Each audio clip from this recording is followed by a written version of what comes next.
دعا کرو اس کے حضور قبولیت ہو جائے. اگر تو وہ کر لے قبول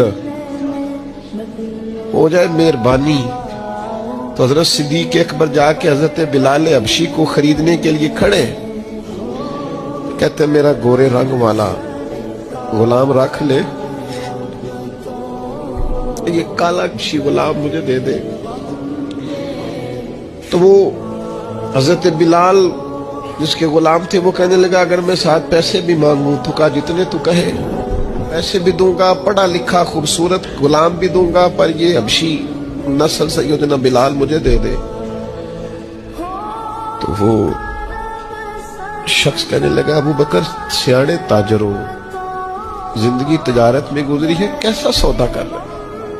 حضرت صدیق رو پڑے, کہنے لگے تمہیں اس حبشی کی شان کا نہیں نہ پتا, یہ قبول ہو گیا ہے.